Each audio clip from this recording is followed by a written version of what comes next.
Kamil abi, ben buna da bir Bu garmon kurdum ben. Hemen evet anlat hele şunu. Tadiyan indi oğlum. Tadiyan garmon indi. Tadiyan iyi. Al hele şunu oynat da karalı da bay. Tırkıl Bu benim tavuşu sıksın grabını. bu benim buna döşekçenden var. Bu Ferit abi benim tıkıyı saklayayım ya. Kimsin oğlum merhum Ferit abi? Minde Ferit bit. Ferit abi benim zamanında bir sekreter olmuş. Sen kısa Kravat şehrinde. Ha. Ondan ministerlik gitti oğlum. Ne abi ne?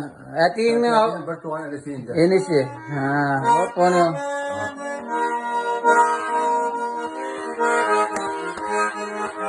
Tutkan yok tuğan var. Yara tavuşu sıksın. Kutu kabuturmasın.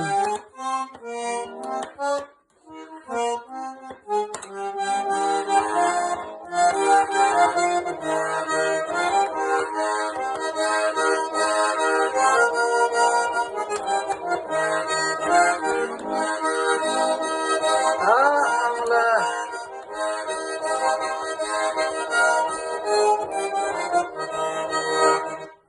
Haydi haydi haydi haydi haydi. Tağı bir mertebe. Haydi haydi.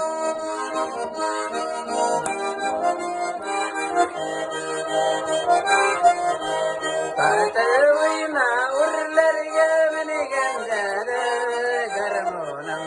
Tartaya uyna urlarga meni gandara. Önkasun gövül gandara urlarga kirgandara.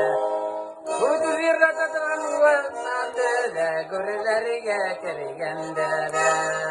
Oy, ucuz yerlerde duran talya. Ucuz yerler başladı mı? Yerler mi? Sayın Resulay.